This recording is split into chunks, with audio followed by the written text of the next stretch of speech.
Graça e paz, estimados irmãos e irmãs, sejam todos bem-vindos a mais um momento de estudo bíblico em nossas congregações Cristo para Todos em Campo Grande, também Cristo e Castelo Forte em Duque de Caxias. Eu sou o pastor Erison Ferreira, também junto comigo hoje estão o nosso ex-estagiário Richard, aqui na tela com vocês, também o Mailer. Opa, boa noite. E o tema que nós queremos trabalhar nesta noite sobre De Quem é a Culpa, projeto em parceria com a Hora Luterana e também dentro do programa Hora Luterana, o projeto Vivenciar. Convidamos nosso irmão Richarles para nos dirigir ao Senhor em oração. Querido Deus, amado Pai Celestial, nós estamos aqui reunidos por meio da Tua graça, da Tua vontade, por meio do Teu amor e da Tua misericórdia, para estudar mais sobre um dos temas fundamentais da fé cristã, um tema fundamental para a fé cristã, já que nós somos seres humanos, somos pecadores, continuamos aqui esperando a Tua volta e por isso ainda continuamos em pecado. Mas não assim Tu nos deixa sozinhos, mas mandando o Teu Filho para nos salvar, também nos dá abundantemente a graça que nos acompanha durante a nossa vida. Por isso que, através dessa que também nos cerca, que é a culpa pelos nossos atos e tantas outras coisas que acontecem em nossa vida, nós te pedimos que nos ilumine nessa noite, nos dê a capacidade para entendermos a Tua Santa Escritura, que irá nos guiar também nesse estudo e também na nossa vida, para que nós estejamos aliviados deste que não deve nos aprisionar, como Tu disses, por meio do Evangelho que chega até nós através do Espírito Santo, que inspirou tantos apóstolos, que levamos todos nós as nossas culpas, as nossas cargas pesadas, colocamos todos diante de Ti e assim estaremos leves. Assim nós te agradecemos e cada um que aqui está reunido que possa ser alimentado, cada um que venha por meio da gravação ou assim como fica, também seja alimentado cada vez mais a sua fé. Assim nós oramos em nome do Senhor Jesus Cristo, que é o nosso Salvador. Amém.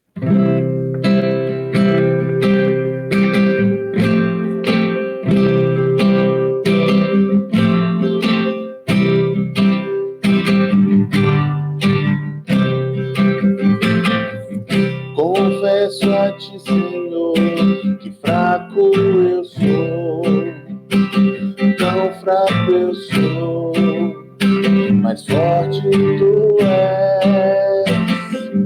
Eu venho a Ti, Senhor, sem nada pra dar, só quero pedir, vem, ajuda-me a Deus.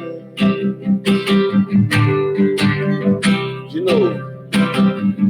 Confesso a Ti, Senhor, que fraco eu sou, tão fraco eu sou, mais forte Tu és. Eu venho a Ti, Senhor, sem nada pra dar, só quero pedir, vem, ajuda-me, ó Deus. Um coração quebrantado eu vi, não me rejeita, Senhor. Estenda-me Tua graça e deixe Teu amor fluir, por misericórdia nós clamamos. Faz chover perdão e graça, sobre mim perdão e graça, e lava-me, Senhor, pois hoje eu preciso do Teu amor. Faz chover perdão e graça, sobre mim perdão e graça, e lava-me, Senhor, pois hoje eu preciso do Teu amor.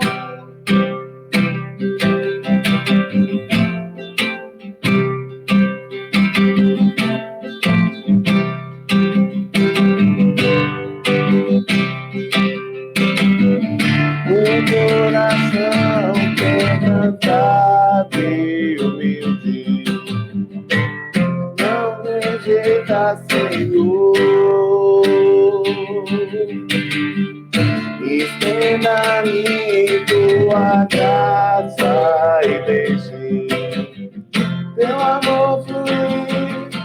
Com misericórdia nós clamamos, a chover perdão e graça, sobre mim perdão e graça, e lava-me, Senhor, pois hoje eu preciso do teu amor. Vai chover perdão e graça, sobre mim perdão e graça, e lava-me, Senhor, pois hoje eu preciso do teu amor.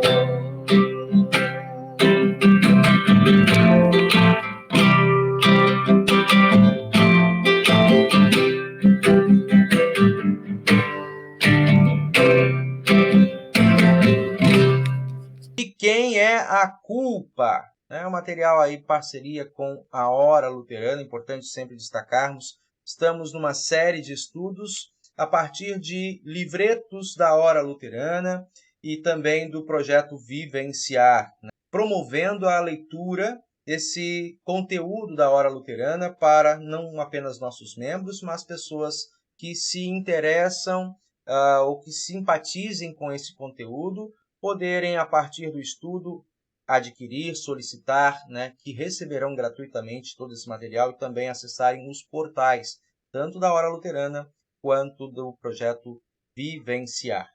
E o tema que nós trazemos hoje, de quem é a culpa, esta é a parte 2 deste estudo e nós queremos começar com um pequeno vídeo que eles apresentam.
Queria perguntar a vocês, alguém sabe dizer de onde provém a culpa? Eu tenho lido alguns livros, artigos e tal, mas o que eu li ainda foi aquele livro do Culpa e Graça, do Paul, acho que é Tournier, sobre o nome dele.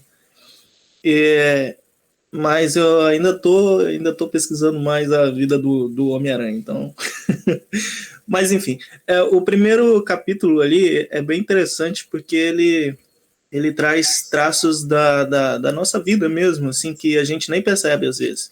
Como, por exemplo, você joga uma culpa sem querer em cima do seu cônjuge ou dos seus filhos. Por exemplo, o filho fica tremendo. Quando a gente é pequeno, a gente fica assim, cheio de pavor de levar as notas, os boletins para os pais, né? Por quê? Porque a gente teme o que vai acontecer. Então, se a gente tirou uma nota ruim, aquilo tem uma culpa. Então, ele demonstra as coisas mais simples, assim, você pensa que é algo quase insignificante, mas não, tem uma carga em cima. Então, talvez seja esses, do modo que ele está falando, talvez seja esses atos que tem uma carga em cima ou um julgamento prévio de uma outra pessoa. Então, seja os próprios pais, seja você mesmo, né? Porque você fica se culpando também, caso você não conseguiu fazer algo que você mesmo esperava. Então, é interessante que ele vai encaminhando assim para esse lado, né? E eu acho que esse é um primeiro pensamento que me vem à mente. Muito bem, muito obrigado. Isso faz muito sentido, né? Porque você trouxe um dos componentes da culpa, que é esse julgamento diante de uma expectativa gerada, né? Essa expectativa ela pode ser algo que nós criamos ou uma expectativa externa a nosso respeito, né? Você trouxe o exemplo do julgamento que muitas vezes a criança ou adolescente, diante da sua avaliação, né, em que ele não atendeu a expectativa do professor, né, ou seja, fez um teste, esperaria um máximo de 10, e ele não atendeu aquela expectativa, ficou talvez com 50%, 60% daquilo que era esperado, fica com um sentimento de débito, né? E esse sentimento tem outro lado, né? É a questão de sentimento, uma coisa que mexe com a nossa parte emocional e que externa para o nosso corpo, muitas vezes, dores, né? Pesar, pessoas que podem até mesmo somatizar com desencadear outras doenças, né? E tem o componente externo, que é esse da expectativa gerada no outro, né? Você frustrar um anseio, né? Frustrar uma esperança, essa que você trouxe o aspecto dos filhos em relação aos seus pais, né? O nosso estudo, então, ele traz só trazer algumas lembranças do que nós já falamos, né? Uma das grandes dificuldades ao longo da história é um tema dentro do caderno, que é falar sobre culpar os outros, né? A partir da origem da culpa, como algo que está dentro de nós, uma tendência em nossos relacionamentos, nossas vidas, é essa de culpar os outros, né? E aí me aparece essa imagem, né? Quando nós conversamos na semana passada, remontando o tema do Éden, né? Como que a culpa e esse tema culpar os outros está relacionado com o Éden? Do sentimento, né? Que ninguém quer assumir o erro, quer jogar para o próximo. Adão jogou para Eva jogou para a cobra, e assim vai, né?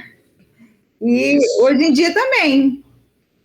As pessoas não quer assumir, não quer pagar pelos erros, assumir, não, eu fiz e continuou, herdou isso, de ficar jogando a culpa e continua até hoje. Isso, né? Então, a culpa, a gente pode dizer como uma certa responsabilidade pelos nossos atos, né? O sentimento de frustração tal, e ligado a uma responsabilidade sobre os nossos atos.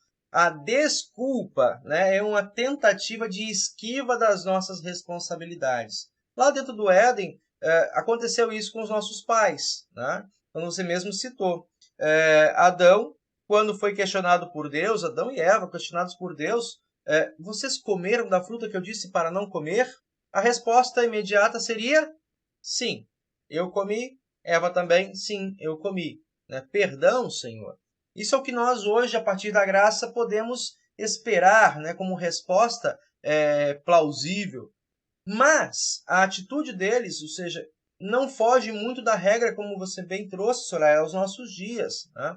A resposta deles foi uma tentativa de isentar-se da responsabilidade. Adão imediatamente culpou Eva e logo na sequência culpou Deus. Quando o Senhor pergunta, comeu da fruta? Ele disse, a mulher que tu me deste. Né? Ou seja, ela me deu. Né? Ela foi responsável, mas ela só me deu porque tu me deste, mulher. Enquanto eu estava sozinho, de certa maneira, né, não tinha problema. Né? Mas o próprio texto mostra que ele se sentia sozinho, isolado, né, em meio a toda a perfeição, mas ele não encontrava alguém como ele, né, em toda a criação. Mesma coisa acontece com Eva. Eva, comeste da fruta que eu disse para não comer, deste ao teu marido? Ah, foi a serpente, Senhor. Né? De novo, você transfere a responsabilidade para outros. Então, esse é um dos primeiros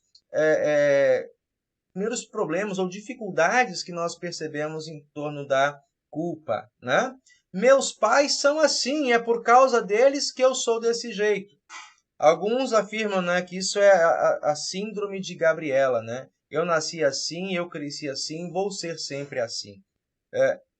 E responsabilizando outras pessoas por atitudes que nós tomamos. Quando muito mais saudável, né, e maduro de nossa parte seria reconhecer as nossas falhas, nossas imperfeições. E aí a gente vai chegando nesse ponto também, né? Uma das causas da culpa é a nossa dificuldade de assumir que somos imperfeitos, que somos falhos, né? A culpa é dos meus professores, diz o aluno. Por isso que eu não sei matemática, por isso que hoje eu tenho dificuldades com tabuada, né? Eu ouço pessoas dizerem isso, né? Eu não consigo acertar matemática. Por que isso? Porque meus professores foram ruins na minha infância. Porque meu pastor não me ensinou o catecismo direito. Ele não me cobrou a memorização dos mandamentos. Foi assim também, Richards? Tem exemplos desse sentido? De minha própria pessoa ou de outros? De outros, logicamente, não sei. Tem vários exemplos, a gente ouve muito isso. Eu acho que é o caminho mais... eu ouvi, eu acho que certa vez, acho que foi até de um apresentador, é o caminho mais fácil, né? Você começa a tirar o foco de si, colocar o foco muito nos outros, né? Aí surge a tal da vitimização, né? E você acaba se escondendo nisso, ao invés de fazer alguma coisa para mudar a situação, porque se você consegue ver que tem algo dentro de si mesmo que, tá, ok, vamos concordar que metade da culpa seja realmente deles, mas metade também é sua. Então, o que você pode fazer com essa metade da sua culpa que vai fazer a diferença, né? Ou vai mudar o rumo das coisas, né? Eu acho que não foi com essas palavras, mas foi mais ou menos assim que eu ouvi isso. E é realmente interessante. Muitas vezes a pessoa vai dizer assim, eu nasci num ambiente ruim, né? Por isso eu me comporto dessa forma, né? Alguém que, lembrando nesse sentido, a gente trouxe o exemplo das empreiteiras, né, no Brasil, que nos relacionamentos com governos corruptos diziam, olha, para ser uma empresa de sucesso, infelizmente, nós tivemos que agir assim, porque essa era a lei do mercado, né? Ou seja, uma justificativa de um erro maior, né? E que, de certa maneira, abone a sua conduta, né, errônea. Nisso tudo é maneira de você transferir a culpa para outro. Né? Por que vocês roubaram? Porque eu sou desonesto. Né? Não, porque o governo é corrupto e o sistema do qual eu faço parte é corrupto e para eu sobreviver no sistema eu preciso ser corrupto. Né? Não ser corrupto é estar fora do sistema ou dado à falência. São coisas que a gente enxerga pelo mundo afora. Alguém quer falar? Sim. O Charles, o estagiário daí de São Gonçalo no ano passado, ele falou que estava conversando com algumas crianças ali e tal, e aí ela sempre falava isso, não, mas é que o sistema não sei o quê. Aí certa vez ele, que é o sistema então? Quem é o sistema? São eles, não souberam explicar, então isso já vem desde pequeno com essas desculpas, né? Isso, são discursos prontos, não refletidos, né, para mascarar a nossa dificuldade de nos confrontar com essa realidade. Eu sou pecador. Percebam nisso aí como que aquelas falas que nós trazemos no início dos nossos cultos, né, confessar os nossos pecados é algo tão fundamental. Se dissermos que não temos pecado, nós mesmos nos enganamos, né? Nós dizemos isso em nossas confissões e cultos. Então, por que isso está tão explícito na Escritura? Porque a tendência natural de todos nós é essa, né? Dizer que não tem pecado ou que não é tão pecador assim, ou que ele é uma vítima de um sistema corrupto, né? De um sistema pecador e que ele, na verdade, só faz isso para sobreviver no sistema, né? Tudo são fugas para a própria realidade. A pergunta que a gente traz na sequência é essa. Há perdão para todas as pessoas? Né? Dona Rosário Sujadi, que essa imagem representa a vocês? Nós conversamos isso semana passada também. A história que está sendo retratada é a negação de Pedro naquela madrugada da prisão de Jesus. Né? O apóstolo Pedro havia dito horas antes, Senhor, todos podem negar-te, mas eu de modo algum te deixarei. Né? Estarei contigo até a última hora. Ao que Jesus olha para ele e fala, Pedro, antes que o galo cante, né, tu me negarás 3 vezes. Né? Lidar com o traidor, aquele que vai frustrar a sua expectativa, né?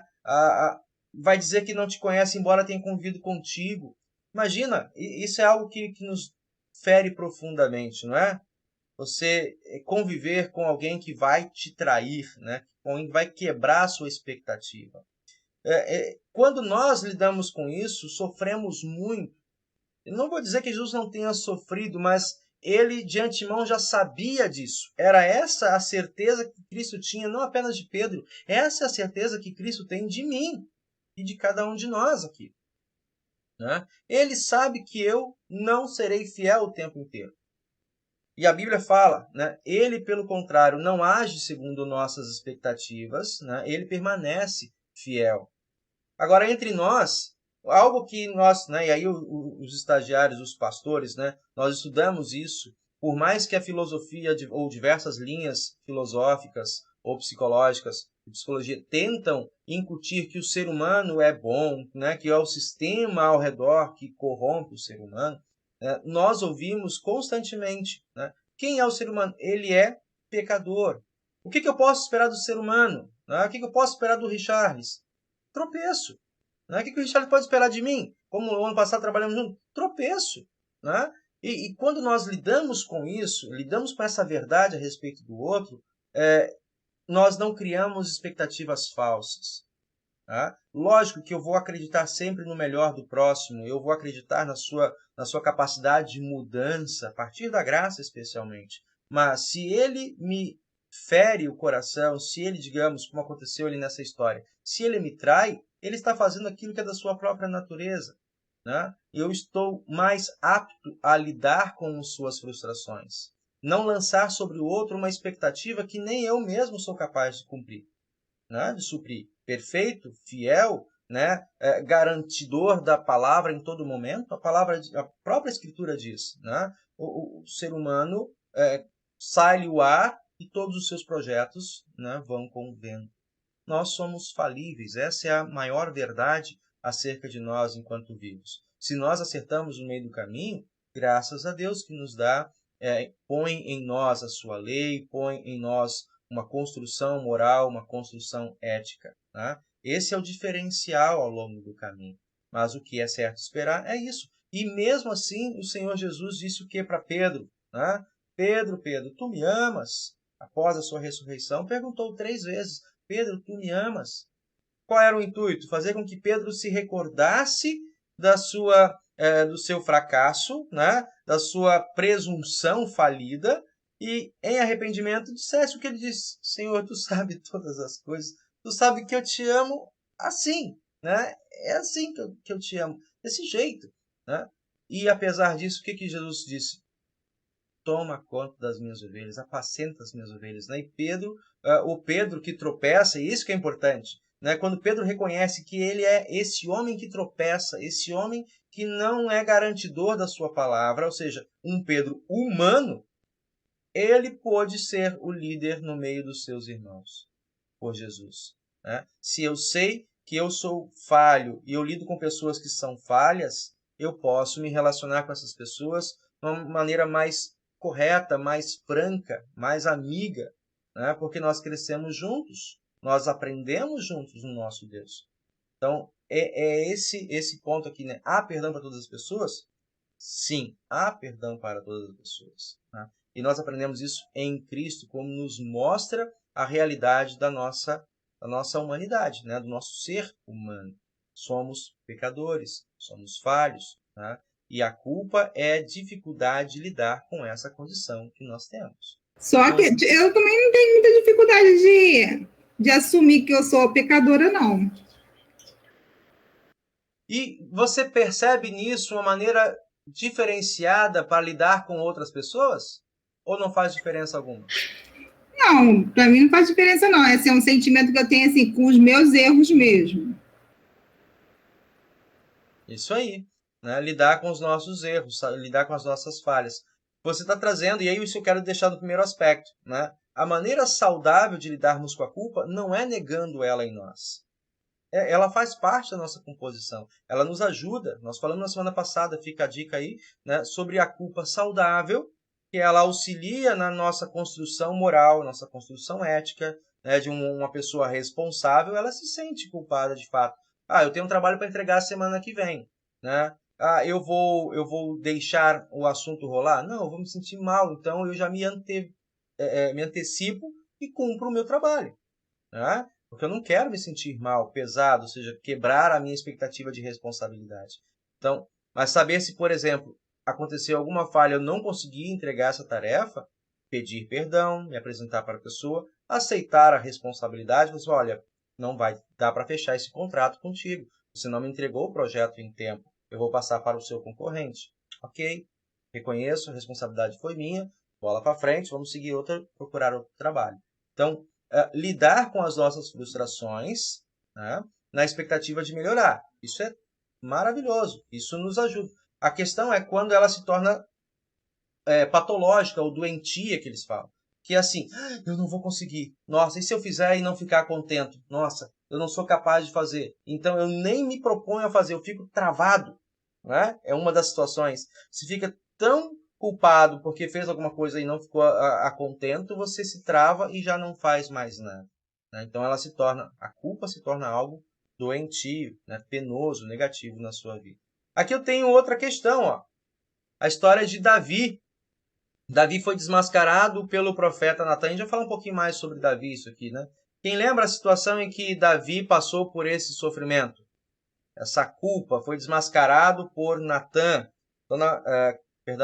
Mailer está por aí ainda conosco? Foi quando ele... eu não me lembro bem da história que foi contada, mas Natan, né, contou a história para Davi e falou o que merecia, né? No caso, quem tinha feito aquilo com a ovelha, parece, alguma coisa assim. Isso, exatamente. Aí Davi diz que o tal que assim procedeu deveria ser morto, né? Aí ele fala que foi Davi que fez, né? No caso de Betsabá, né? Isso, Batseba, Batseba, isso. Isso, então aí ele foi e contou uma história, né? Uma parábola e tal, e era a história de Davi. Davi respondeu, ele próprio respondeu, né? A sua sentença, né? O que ele merecia por ter feito, por ter pecado, né? E isso fala muito, né, a respeito das nossas muitas atitudes de sermos muito ávidos em julgar, esquecendo ou não se pondo numa situação de responsabilidade com alguém que também é falho. Né? Eu citei na semana passada o filme A Cabana, que você conhece, acho muito melhor, foi você que me apresentou, inclusive, o livro, né? Como que aquele filme trabalha esse aspecto da culpa, né? E a restauração da culpa, né? Você lembra ainda um pouquinho quando te marcou aquele filme, A Cabana? É verdade, muito interessante, né? Que realmente é difícil para a gente perdoar, né? O outro, mas se a gente vê, se a gente começa a olhar para a gente, para as nossas falhas, também para os nossos erros, a gente vê que não é o outro, é como tem um ditado que fala, né, que o que acontece com o outro, né, é diferente, porque você não sente. Mas a partir do momento que você também vê que você é capaz de fazer, que você também, e a gente também faz. Assim como o outro fica magoado conosco, nós também magoamos o outro, né? Porque somos falhos, somos imperfeitos, então. Mas só que quando nós falhamos, é difícil a gente ver que a gente falhou, né? Que a gente magoou. Então, é muito difícil você aceitar o erro. Eu acho muito interessante isso, que é muito fácil, como o senhor falou, apontar o dedo, né? Julgar. É mais fácil julgar. Né? Julgar e julgar de uma maneira irresponsável, né? O que Davi acabou de fazer naquela história com Natan foi julgar de uma maneira irresponsável. Quando ele mesmo se viu diante dessa acusação, ele caiu em si no tamanho do seu pecado. A gente vai falar um pouquinho mais sobre isso. Um tema que também tocamos semana passada, a culpa e as perdas. Tá? A história de Jó, capítulo 38, né? Jó, nós sabemos, é um homem justo, mas que foi provado por Deus, né? Ali nas retiradas, nas perdas, a perda da saúde, a perda da família, a perda da própria companheira nessa condição, né? Porque a própria companheira se torna uma incentivadora à sua apostasia, né? Jó abandona esse seu Deus, né? E morre, né? Ou seja, nada mais te resta. Então, todo o questionamento, né? Qual é a causa do meu sofrimento, né? Em que eu errei?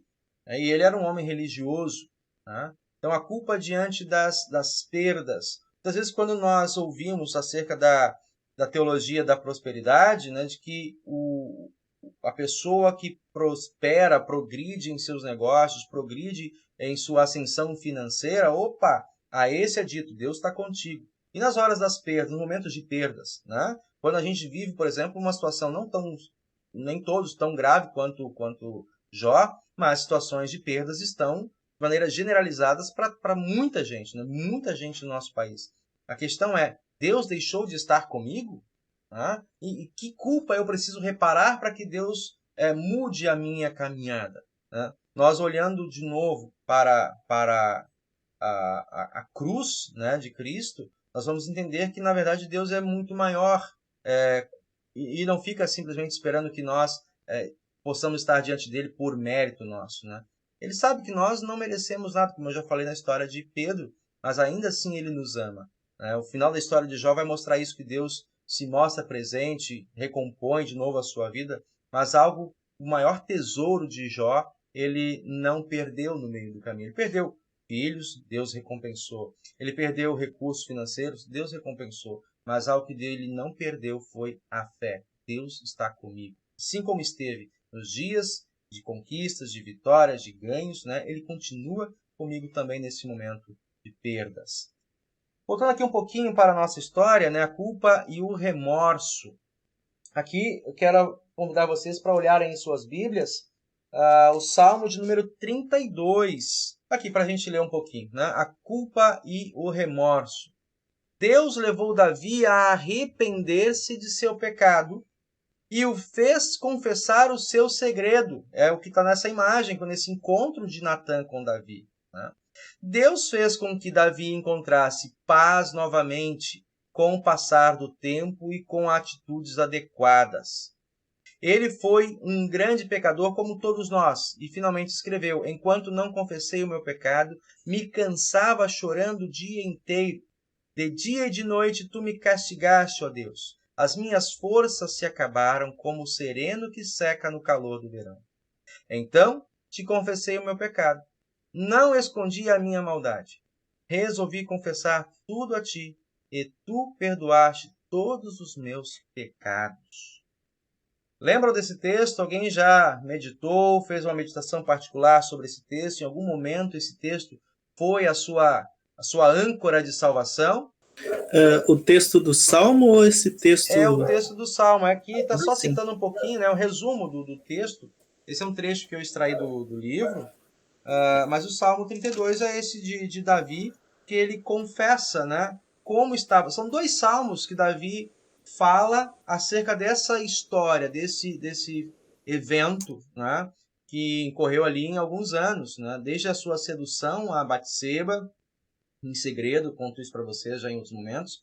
Ele toma ela por concubina, mas em segredo, trai a confiança de Urias, seu comandante, né? Na sequência, ela fica grávida, comunica a ele, ele tenta maquiar a história colocando Urias para voltar com a sua esposa. Urias não volta para casa.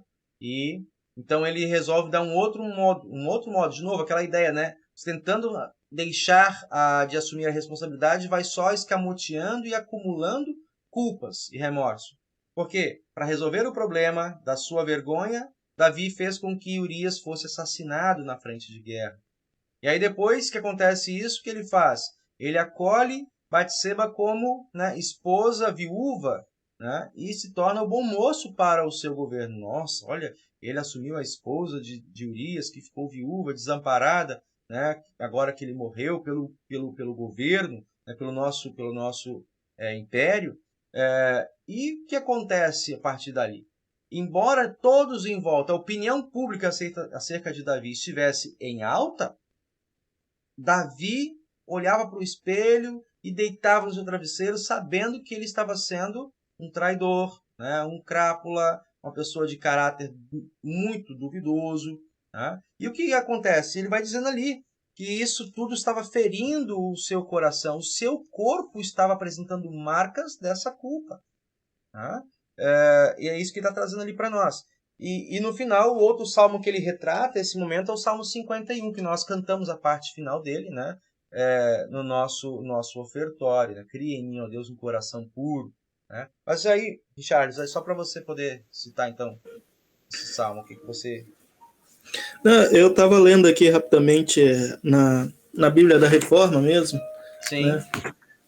Tem uma nota de Lutero sobre esse salmo, e não é tão grande. Daí ele vai dizer assim: o início desse salmo ensina duas coisas. Quer dizer, eu nem sei se você colocou isso. Não, pode falar. Não pôs. Tá bom. Não quero adiantar nada. O início desse salmo ensina duas coisas. Primeiro, que todos estão em pecado, ninguém é justo, e ninguém é bem-aventurado. Segundo, que ninguém é capaz de merecer o perdão dos pecados, e sim que somente o Senhor perdoa gratuitamente, não lhes imputando a culpa. O Salmo 32 também mostra as implicações físicas, mentais e espirituais de calarmos no pecado, que é nesse sentido que você estava falando. Deus nos chama sem demora a confessarmos os nossos pecados com os corações contritos, a fim de recebermos a absolvição. Somente Ele pode aliviar o coração perturbado, e aqui ele cita então o versículo do Salmo: se confessarmos os nossos pecados, Ele é fiel e justo para nos perdoar os pecados e purificar de toda injustiça. Eu acho que é por isso que Lutero colocou então na sua liturgia essa parte, né, do Salmo. Exatamente. Né? Confessar os nossos pecados é libertador. Né? Lidar com essa nossa realidade de falho, né? de fracasso, ao contrário do que talvez nos impute a opinião pública ou até mesmo a nossa formação, a gente vai falar sobre isso mais ou menos, né? As origens da culpa, nós percebemos pela Escritura, né? Aquilo que nos constrange no primeiro momento, na sequência nos liberta. Porque se eu reconheço que sou falho e pecador, né? Isso me leva de novo aos pés do Senhor, como alguém a quem o Senhor se preocupou, se interessou para vir resgatar. Né? Ele me chama para uma nova vida. Essa nova vida é uma vida, como acontece, não está aqui, mas a história de Jesus com a mulher pecadora lá em João capítulo 8. Né? Eu também não te condeno. Né? Ela já vivia, isso você vai ler no teu livro, não sei se já chegou essa parte, né? O Culpa e Graça. Ela vivia essa agonia, porque ela sabia, a própria consciência dizia, né, eu realmente cometi o erro, eu realmente fui flagrado em pecado, né, eu sei que pesa sobre mim essa responsabilidade do apedrejamento. Né? Não que ela batesse palma, não, lógico que não, mas estava desesperada. Mas ela sabia que qualquer coisa fora disso seria uma surpresa, como foi. Né? Para você que reconhece o seu pecado e a culpa do pecado e a gravidade e as consequências desse pecado, olha para o Senhor, né? E saiba, nele tens a palavra. Eu também não te condeno. Levante, né? Vai e não peques mais. Renova a tua vida. Deixa para trás as coisas que te aprisionam. A gente vai falar um pouquinho mais sobre isso. Né? O que te aprisiona. Davi estava aprisionado pelo remorso. Né? A morte de Urias, seu amigo. Né? O texto fala isso, não era apenas um funcionário do exército, mas era um amigo. Tá? De novo, a traição, tá? Como ela é algo que fere muito profundamente o nosso ser. Né? Fere o outro, expectativas não cumpridas. Tá? E, de novo, vem aqui a palavra final que você trouxe. Né? É para pecadores com coração contrito que Deus estende a mão. Ele acolhe e levanta de novo.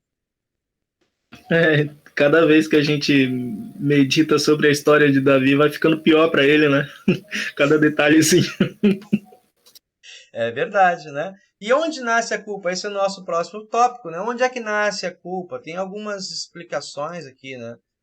Por exemplo, ações do passado. Alguns tópicos a gente vai colocar. ações do passado. Vamos ver aqui o que é colocado para nós. Ó, em muitas ocasiões, sentimentos de culpa têm a ver com histórias vividas. Sentimentos e ações e comportamentos no passado podem fazer surgir remorso e culpa. Às vezes, os sentimentos são reais. Né? Realmente fez alguma coisa de errado, realmente, como Davi, né, realmente cometeu um grande erro, um assassinato. Né? Outras vezes, né, esses assuntos, essas culpas não são reais. Né? São aqui a pessoa que pode ter prejudicado alguém, violou alguma lei, não respeitou valores de outra pessoa, como por exemplo a confiança. Outras ocasiões, a culpa não tem razão de ser. Brota mais como um sentimento de menosprezo pessoal que de um fato ocorrido. Tá? O exemplo que o livro traz, né, que os autores do livro trazem, é sobre as causas da violência doméstica. Tá? A violência contra a mulher que muitas vezes leva ao feminicídio. Tá? Aqueles acusadores, né, muitas vezes tentam impor uma culpa, um menosprezo, uma sensação de inferioridade, e isso, em alguns casos, é acolhido pela vítima. Realmente eu não sou capaz, realmente eu não tenho, eu preciso suportar essa pressão, eu preciso suportar essa humilhação, eu não consigo ficar fora disso. São acolhidos como culpas reais, embora elas não sejam. E uma das grandes reviradas, né, dessa caminhada digamos, de aconselhamento, que é todo o trabalho psicológico, trabalho de apoio social e emocional a essas vítimas, né, de violência, é trazer a consciência da responsabilidade real, né, e tirar da mente essa culpa fantasiosa. Metas muito altas e excessivas. Aquela ideia de você se pensar como uma pessoa de grandes responsabilidades que não vai conseguir fazer nada. Trava, né? Uma outra fonte de culpa é ser muito exigente consigo mesmo. Quem já sofreu por causa disso? Alguém que pensa que precisa atender todas as demandas e necessidades dos seus familiares, dos seus amigos. Né? Talvez essa pessoa não consiga alcançar as metas. Consequência disso, vai se sentir culpado. Em alguns casos, a pessoa pensa que o que deveria ter feito, eu deveria ter feito isso ou aquilo, né? Eu deveria ter sido capaz de fazer alguma coisa para mudar o fato, o passado especialmente, né? Se prende muito a questões do passado e essa volta, esse retorno ao passado, não como um aprendizado, mas como um martírio. Né? Revolver o passado para sofrer e permanece estagnado. Né? O retorno ao passado deve ser algo para te alavancar para frente. Fiz ou deixei de fazer, lamento pelo que fiz, reconheço o que coube a mim, mas o que não coube eu deixo para lá e eu sigo em frente. Né? Tento não repetir de novo. Isso é aprendizado. Né? Você continua. A dificuldade é quando você volta e fica, é assim mesmo, eu sou assim mesmo. E aqui incorrem outras questões, né? De você assumir uma posição, uma figura de baixa autoestima. Né? Quem gostaria de comentar, talvez, alguma coisa sobre esse assunto? Pessoas perfeccionistas sofrem muito por causa disso. Eu ia pedir para você comentar um pouco sobre isso na vida pastoral, né?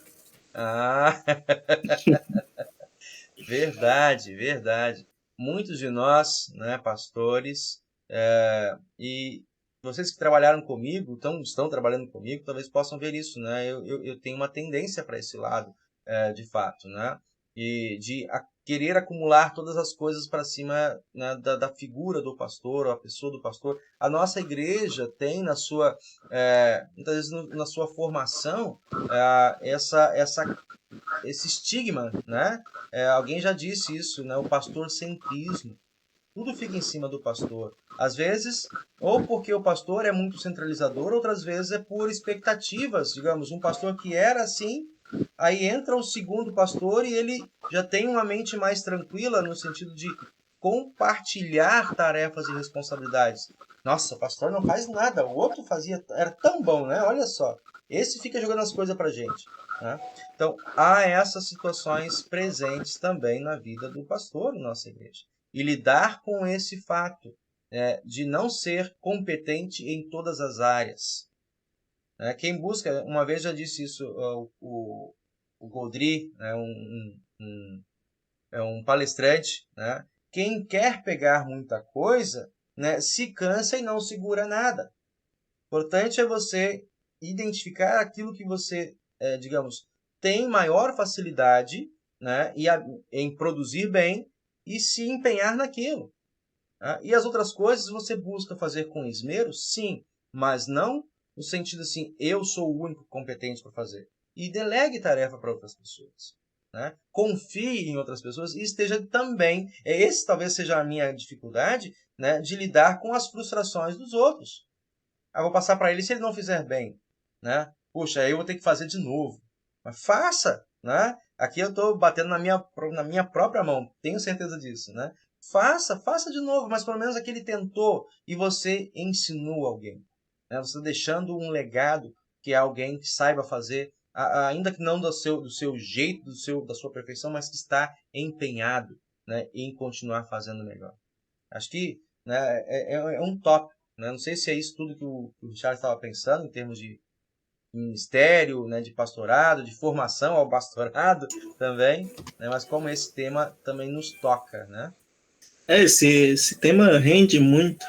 Sim, na vida comunitária como um todo, na vida da igreja como um todo, eu acho que tem também um pouco a igreja se prepara às vezes, né, a assembleia ali se prepara e tal, e aí o resultado não vem, né, você faz tudo, nossa, esse tema vai ser legal, a gente vai levar lá, vai ser muito bacana, esse evento vai ser muito bacana, vai lotar e tal, e tá 2, 3 pessoas, né, graças a Deus que elas veio, né, mas também diminui um pouco aquela expectativa que você tava. Então, Isso.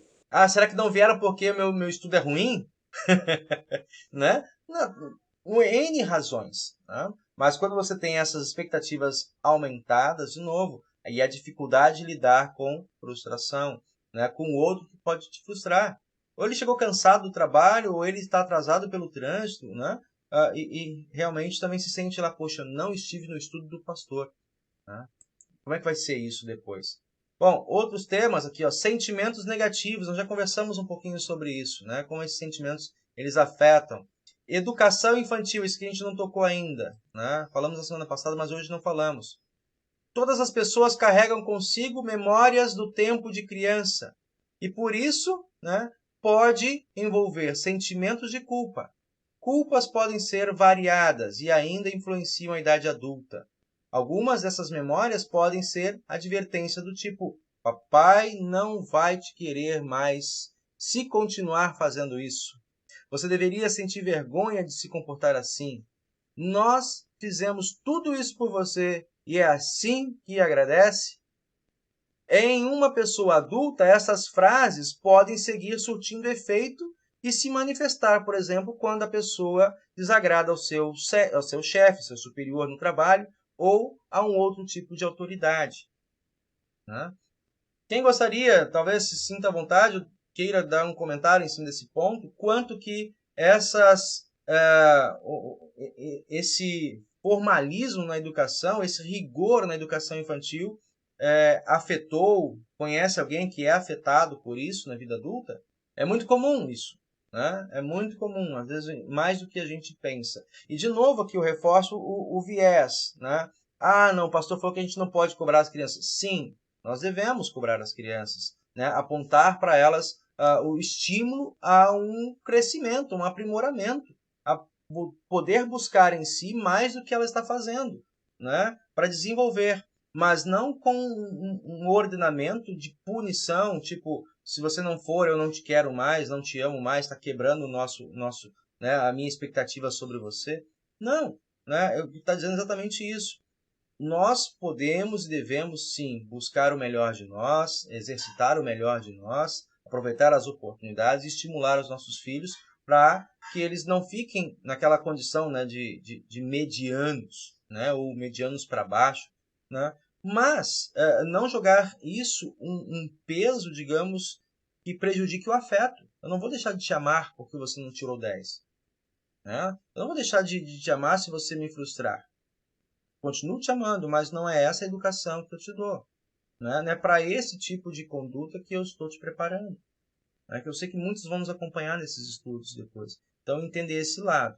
Né? Estimular os filhos à excelência ou aprimoramento é fundamental, é bíblico.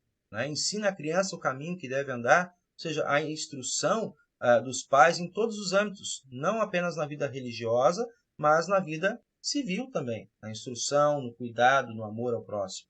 Né? Mas não com um peso, digamos, de perda do afeto, de rompimento de um vínculo de amor por conta de uma quebra de expectativa. Tá? Porque em situações, de novo, mais avançadas, patológicas, isso pode ser transferido para Deus. Tá? E não é assim que Deus age conosco. É isso, Richards? Nesse ponto que eu estava lembrando, uma frase que eu ouvi muito quando era criança é Deus castiga.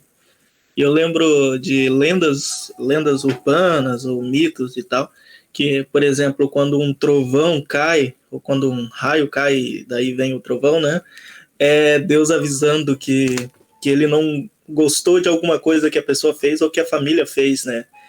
Tem até na mitologia nórdica, se eu não me engano, e outras mitologias também, que quando, no tempo ali do plantio e tal, quando vem a seca, era por causa dessa do não cumprimento das tarefas que os seguidores, né, os nórdicos, os devotos deveriam ter feito e não fizeram. Daí, como compensação, eles teriam que oferecer os sacrifícios e todos os ritos e tudo mais, para os deuses ficarem felizes novamente. Isso. Né? Mas na vida da criança eu lembro, eu já vi muito disso, é mais fácil falar do que fazer, né? Mas já vi muito disso, desse pavor que se coloca em cima das crianças, mostrando uma punição que em momento algum você vê na Bíblia que Deus vai causar à pessoa ou à criança em si, né? Isso mesmo, isso mesmo. Tá? Voltando aqui, outro ponto que ele toma, né, tomar certas decisões, situações de decisões importantes podem trazer consequências, né? Momentos aqui em tomar decisões importantes pode não ser tão fácil, né? Um chamado, vou puxar aqui para o meu lado, né, nossos pastores, um chamado pastoral muitas vezes demanda, é uma decisão muito importante, né? E envolve muitos afetos. Eu já vivi isso no passado, deixar a congregação que eu estava lá no Rio Grande do Sul e aceitar um novo desafio, né? As amizades que já tinham sido formadas, a estabilidade, digamos, relacional que havia no ambiente e você migrar para um outro lugar totalmente desconhecido. Né? São importantes e interessantes, né? Naquele caso. Não era algo que afetava apenas a mim, pessoalmente. Né? Talvez aí o Richard, esse ano, tenha a primeira decisão séria para onde vai, mas afeta só ele, porque ainda é solteiro, né? Talvez, não sei, até lá o que vai acontecer. Mas, né? Eu estou planejando dizer sim, então... Né? Decisões importantes precisam se tomar, e às vezes elas vêm com uma carga emocional de responsabilidade. E é hora de sair daqui, é hora de aceitar um outro lugar, né? Ou escolhas de faculdade, não é? Pessoas pensam assim, eu que escolhi essa faculdade porque é a escolha dos meus pais, né? Ou eu vou escolher aquela que eu quero, mas que talvez não vai me render muito dinheiro, né?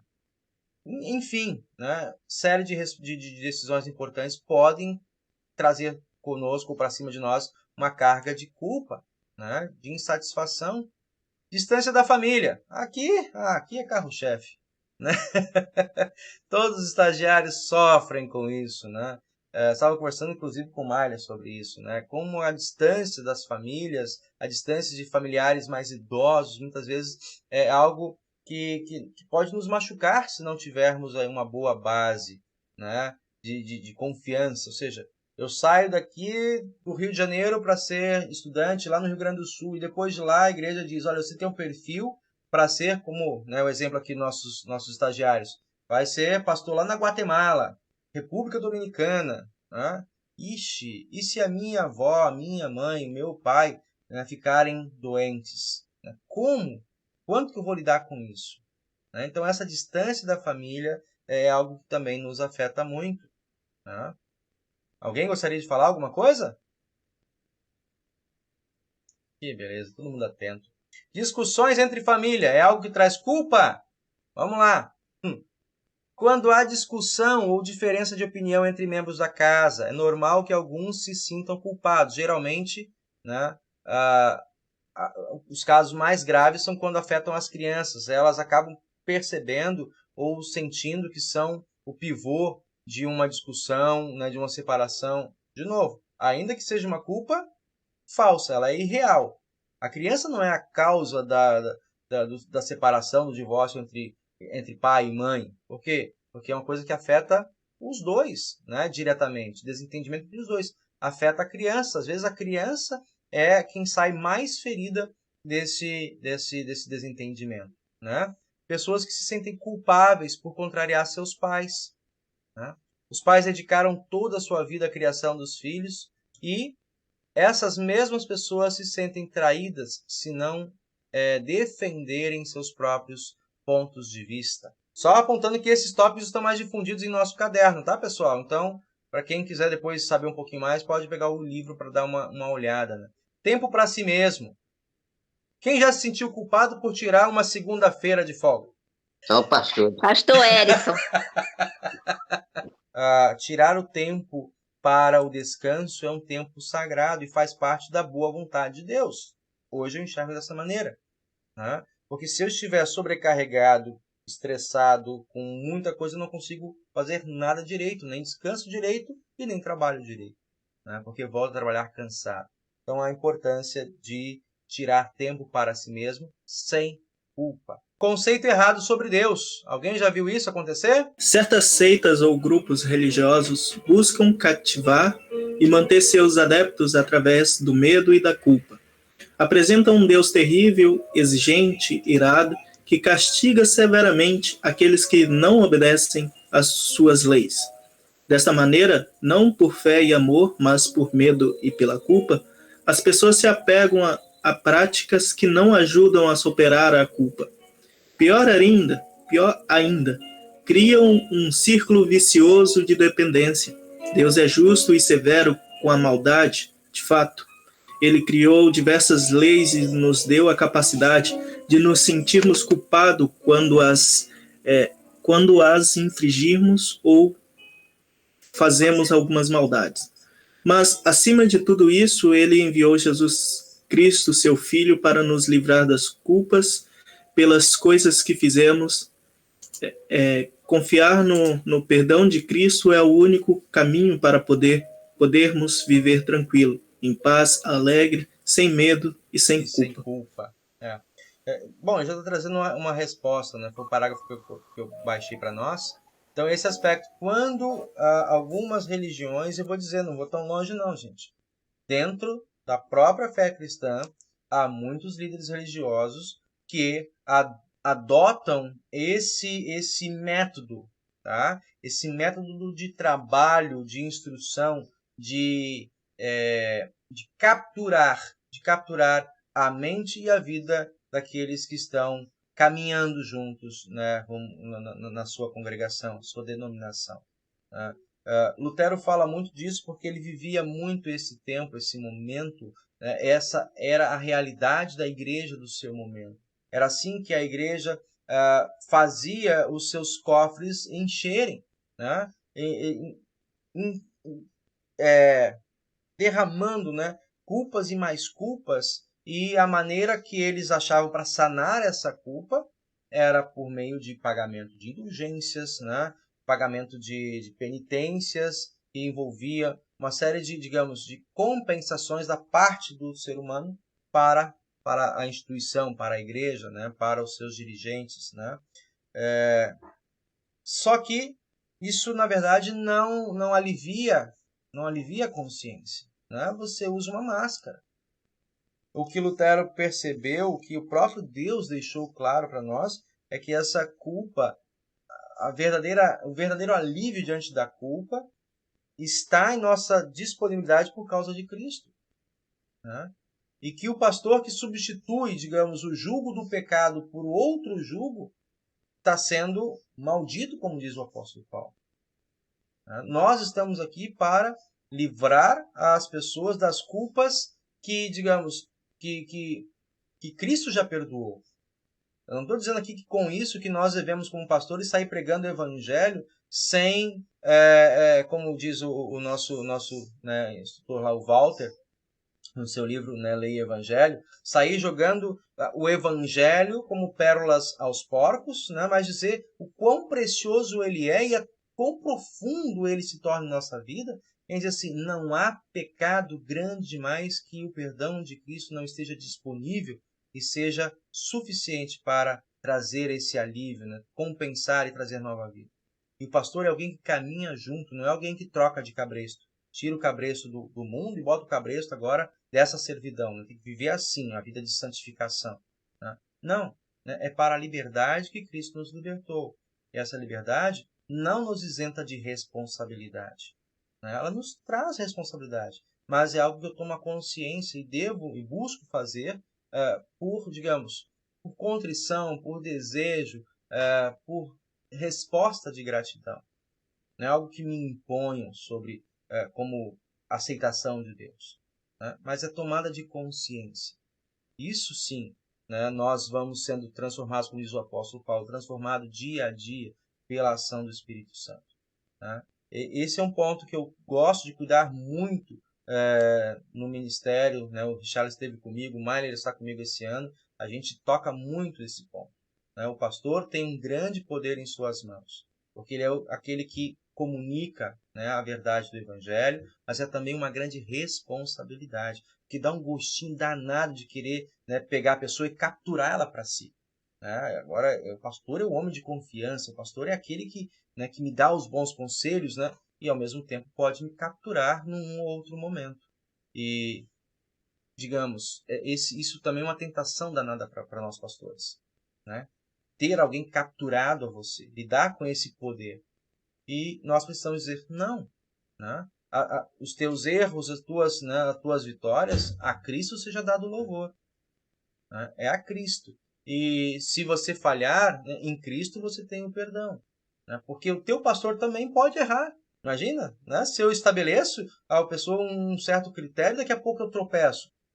De novo, é traição, é frustração, é lidar com culpa, é ferir o ministério, é ferir toda uma história de igreja, né? Porque você capturou alguém, né, para você, ao invés de colocar essa pessoa nas mãos de Cristo. É por isso que o cristianismo muitas vezes quando generalizam, né, o cristianismo é visto com muita hipocrisia, né? Porque de um lado eles pregam como é que se deve andar e tudo mais, e aí pelo outro você vê muitos cristãos agindo de uma maneira que não deveria. Aí o discurso, lógico, o discurso geral, né, é visto por cima e dá essa ideia errada. Eu vejo assim que é muito tentador mesmo, porque o pastor, ele é um líder, né? Ele tem nas mãos um conhecimento até maior do que as pessoas que estão na igreja. Então, a tentação é muito grande do líder, de qualquer pessoa, não só do pastor, um professor mesmo, na escola, qualquer função assim de liderança, né? É muito... Se a pessoa realmente não se cuidar, ela se torna, né, uma pessoa ditadora, vamos assim dizer. E eu acredito que não só no meio da igreja dos cristãos, acho que qualquer religião existem essas pessoas. E acho que no meio evangélico mais difundido agora, né, porque por causa das mídias, das grandes, como é que eu vou dizer, dos líderes que são midiáticos, né? Sim, Se sim. vê muito isso mais, mas eu acho que em todas assim, da natureza humana mesmo, né? Ficar aí, assim como ter muito dinheiro também, eu acho que pode a pessoa achar que é dona do mundo, né? É imortal, né? Então é complicado. O ser humano tem que lidar com muito jeito aí com essas tentações. Por isso já diz o sábio, né, o escritor da carta aos Eclesiastes, né, são as ilusões, né? Tudo isso é como andar atrás do vento, né? Acho que era essa a frase, mas são as ilusões do mundo, né? Tudo isso é ilusão, é passar, é como algo correr atrás do vento. É inútil, né? Você vai perceber que no final da sua jornada, a tentativa de querer passar para outro uma concepção errada de Deus, né? Especialmente dentro da fé cristã, quando você vai estudar de verdade, tem aquilo, né? A quem muito é dado, também muito é cobrado. Então, fazer mal, aquilo que Deus entrega a ti como um elemento de confiança, de comunicar o evangelho, pode voltar sobre ti, né? Como uma conscientização de Deus, né? Dá uma pesadinha na nossa para a gente, né? Se atentar de novo do que nós estamos fazendo. Tá? Ouvi uma vez uma pessoa falar que muitas pessoas querem ser o Espírito Santo na vida dos membros. O pastor quer ser o Espírito Santo. E muitas vezes a pessoa precisa do Espírito Santo agir, né, na vida.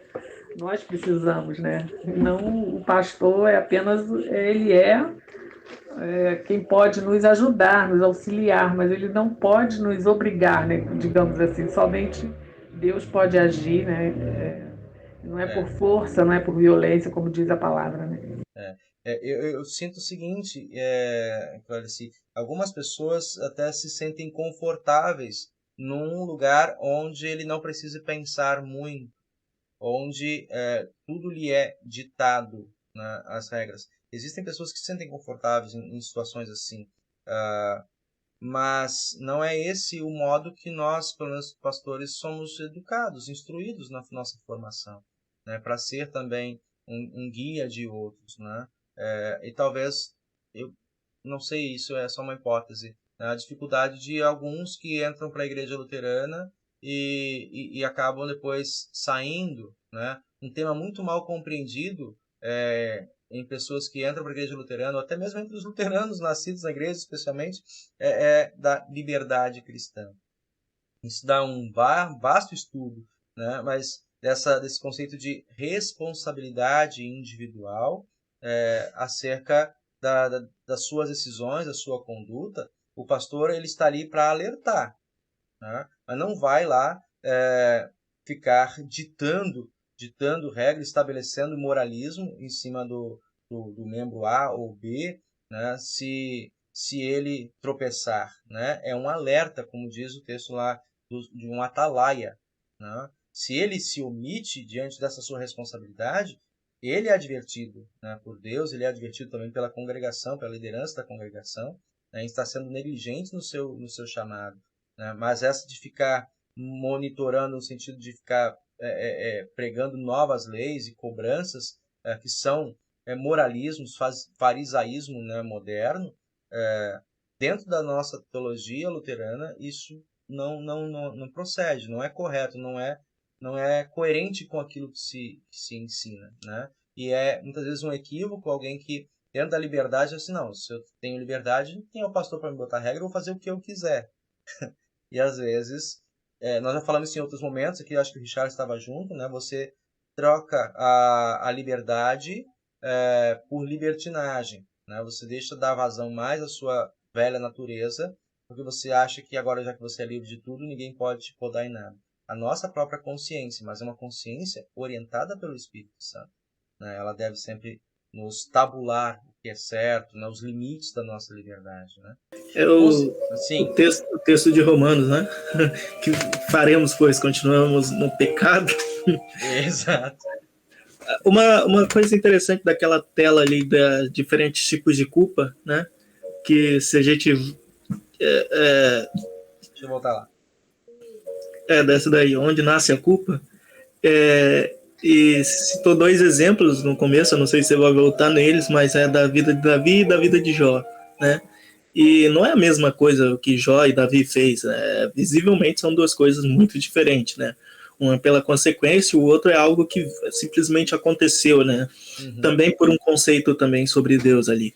Mas é interessante que você olha pelo livro da Bíblia como um todo, né? A Bíblia como um todo, você vai ver diferentes tipos de coisas que vão acontecendo e que de fato a Bíblia está mostrando que isso é algo da natureza humana, sabe? Olha o que aconteceu ali com Jó. Ele tinha um conceito talvez errado sobre Deus, ou aquele povo ali tinha um conceito errado sobre Deus. Olha o que aconteceu com Davi. Ele pecou e as consequências vieram, né? Noé também, e vários outros personagens bíblicos, Paulo, né? O próprio Lutero interpretou que o espinho na carne de Paulo é também um peso sobre a consciência dele, das perseguições que ele fez contra os cristãos. É uma interpretação, mas Paulo não diz o que é o espinho na carne, então tá bom, né? Mas vários personagens bíblicos têm um exemplo disso, né? De que a culpa ela nasce, mas de diferentes modos, porque nós somos pecadores e a consequência do pecado é isso, ela vai fazendo a gente caminhar dia após dia com coisas diferentes na vida de cada um, né? E tem um propósito último da culpa ou da culpabilização é esse distanciamento de Deus. Percebe? Se você, olhando lá o texto de Gênesis, né, a percepção equivocada de Deus que Adão e Eva tiveram, os fizeram esconder-se, ao invés de procurar o Senhor. Tá? Davi procurou ocultar falar, né, ao invés de apresentar-se ao Senhor. Então, em todos os momentos, o que eu quero trazer aqui, você vai estar fazendo a sua pesquisa também, o perigo da culpa é quando ela age em nossa vida tendendo a nos afastar de Deus, quando o que ele espera é o contrário. Pegando o texto de João, né? Se confessarmos os nossos pecados, ele é fiel e justo para nos perdoar e nos purificar de toda maldade. Né? O publicano que diz lá, bate no peito, né? Tem misericórdia de mim, pois sou indigno, né? Sou pecador. Esse voltou para casa justificado. Esse teve um culto aceito por mim. Né? O próprio Davi, quando ele vai dizer, então eu te confessei meu pecado e aquela culpa que havia dentro de mim foi aliviada. Ele confessa no Salmo 51, ele vai dizer assim, olha, eu nasci em iniquidade e em pecado, me concebeu minha mãe.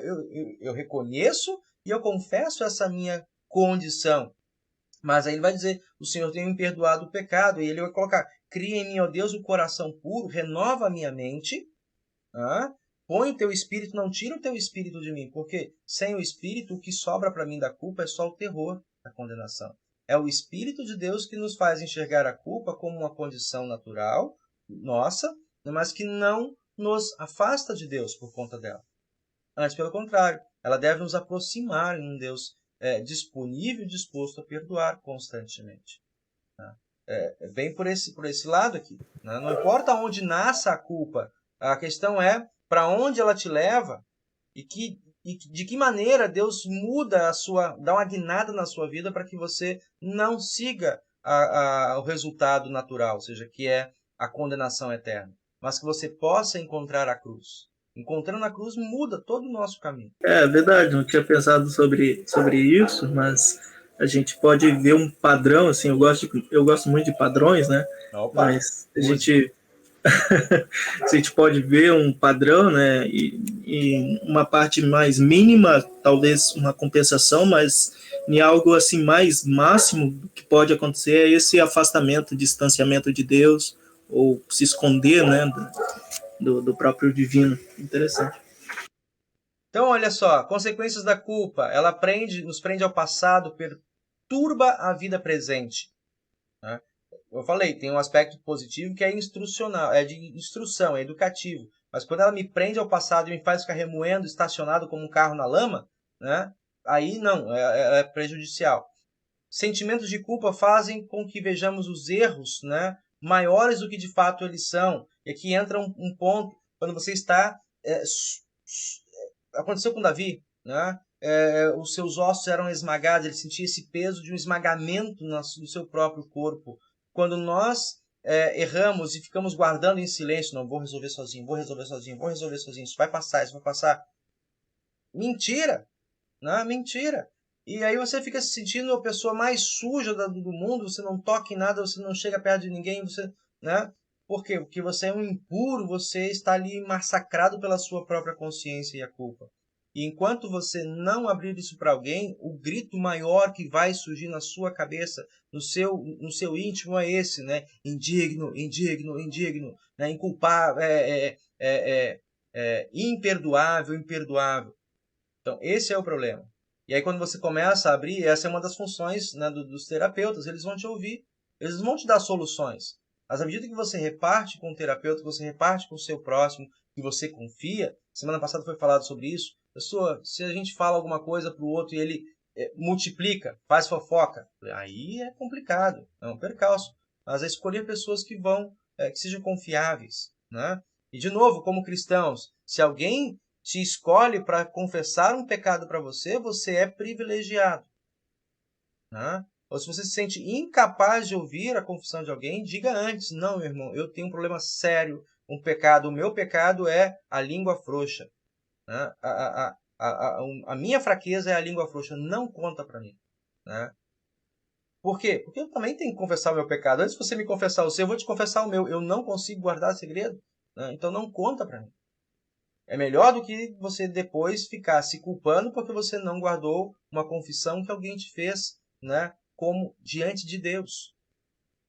Então isso é algo sério. Consequências da culpa, né? Outro ponto aqui. A culpa confunde ideias e emoções. Claro, é o que a gente já falou. Eu me sinto pior, eu me sinto constrangido, eu me sinto enraivecido, agressivo, porque eu criei expectativas. Como alguém me machucou no passado, eu não admito que alguém me machuque, nem dou oportunidade. Eu já vou devolvendo logo direto, né? Ela pode produzir revolta e ira, né? Ajudando a quem tem culpa, estamos chegando na parte final. Algumas dicas que o livro nos traz. Primeiro ponto, estabelecer o diálogo, né? Permitir com que haja a conversa. Isso pode ser muito difícil em algumas situações, pois pessoas podem querer se isolar, como a gente já comentou.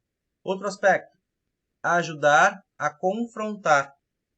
Isso é um ponto importante, às vezes é muito mais ligado aqui à parte de apoio terapêutico, né? Mas fazer com que a pessoa confronte aquilo que ela diz: eu não posso mais falar sobre isso, não quero confrontar. Ajude ela a confrontar. Vai caminhando em direção à situação de desconforto, né? Para que ela possa enxergar que o desconforto é menor, ou que o problema é menor do que ela é capaz, né? Do que ela mesma. Então, esse é um outro aspecto, né? Outro ponto aqui que é colocado para nós. Incentive a confissão. Aí é nosso papel. Pastores, cristãos, incentive a confissão, né? Estimule esse lugar de acolhida, né? Esse lugar de não julgamento, né? A escuta pastoral, a escuta confessional não é uma escuta de julgamento. É uma escuta de compartilhamento e de olhar junto, já dizia o professor Weirich, né? O confessor, ou aquele que recebe, ele ajuda o confessante a olhar para a cruz, que talvez ele não esteja vendo. Não como alguém que se assenta no trono de Deus e aponta o dedo, mas como alguém que se senta no mesmo banco e olha em direção à cruz.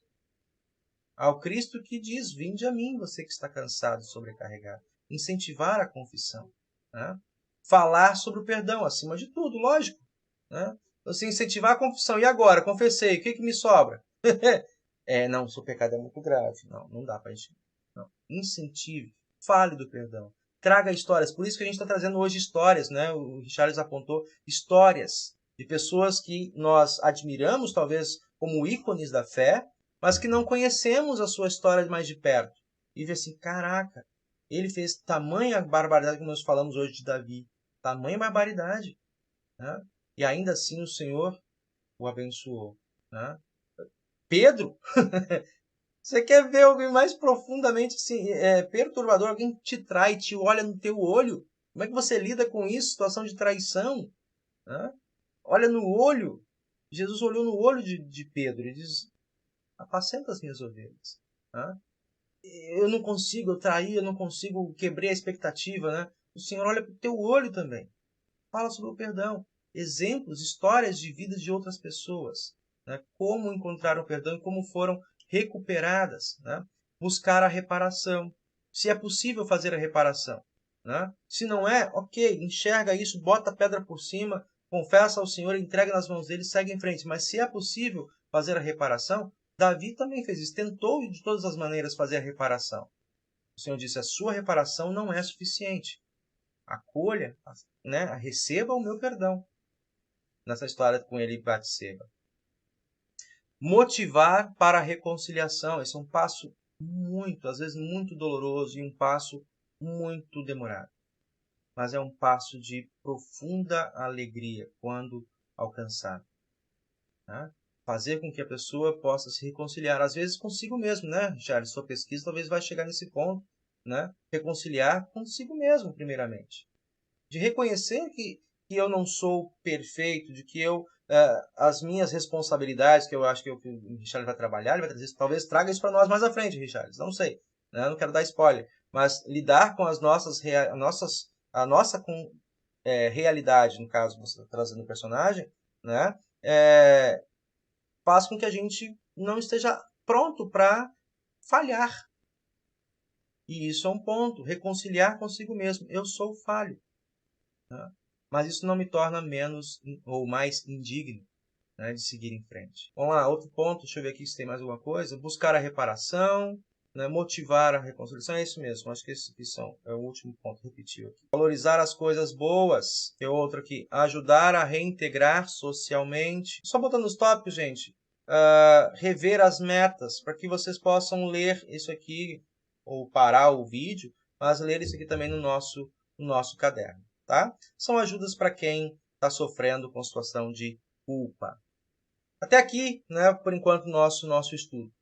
Talvez eu tenha falado demais, mas eu lembrei de que a Bíblia também tem exemplos negativos a respeito disso, e é interessante que a gente pode aprender em cima, né?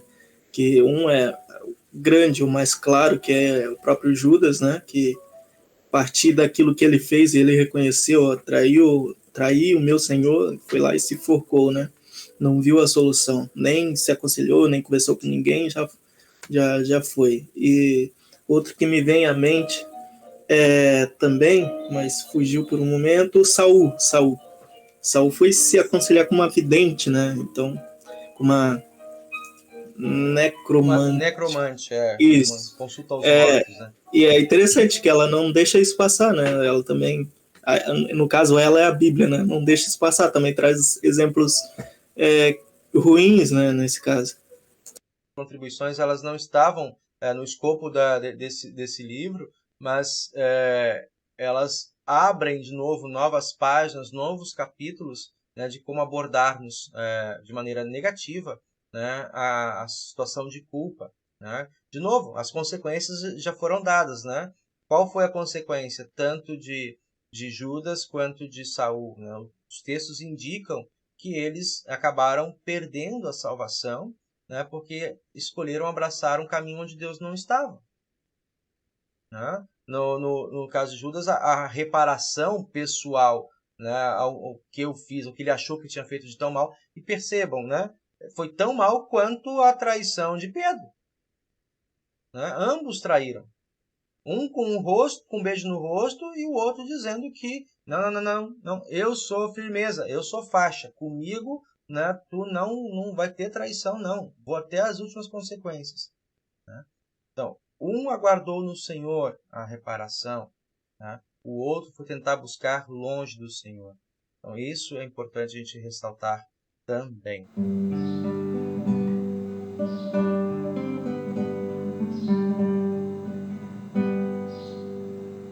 Quem só no Senhor põe a sua fé e vive servindo em amor, mesmo que em muitos momentos terá problemas que causam a dor, é nesses momentos que a sua fé dará provas de existir,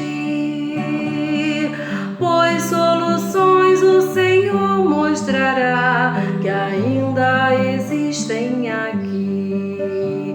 Confie em Deus, pois é o Senhor que sempre conosco está. Confie em Deus, pois é o Senhor que sempre conosco está. Em muitos momentos nós vamos ter a ideia de que tudo é mal. Muitos amigos já não mais serão fiéis companheiros aqui. momentos de vida assim podemos nos desesperar, mas numa coisa podemos ter fé, que Deus não irá nos deixar. Confie em Deus, pois é o Senhor que sempre conosco está. Confie em Deus, pois é o Senhor que sempre conosco está. E sempre as crianças com Pai de Deus, a fim de crescerem fiéis, nunca temendo a verdade falai, que Deus ama a todos igual. E quando partimos do mundo aqui, felizes podemos estar.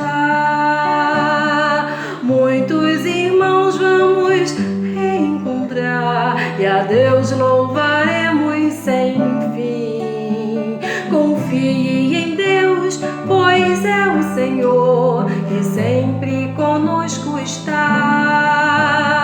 Confie em Deus, pois é o Senhor que sempre conosco está. E sempre conosco está. E sempre conosco está.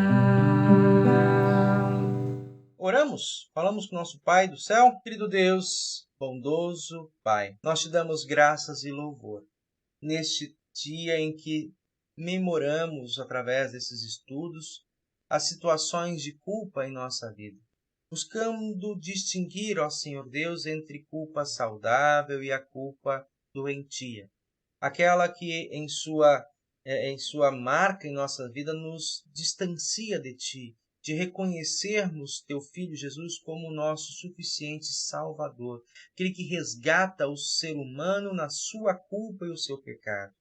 Nós te agradecemos, ó Pai, porque em nossos erros e falhas tem nos resgatado para si mesmo e nos instruído a fazer dos nossos tropeços uma alavanca, um degrau para sermos pessoas maduras na fé, na Tua presença. Abençoe, ó Deus, os nossos relacionamentos em nossos lares, também, Senhor, em nossos postos de trabalho e nossas profissões, para que entendamos, Senhor Deus, que somos falhos, sim, buscando fazer o melhor em nossas tarefas, em nossas vocações, mas que também, do outro lado, lidamos com pessoas imperfeitas, que podem nos frustrar, que podem nos magoar, nos trair.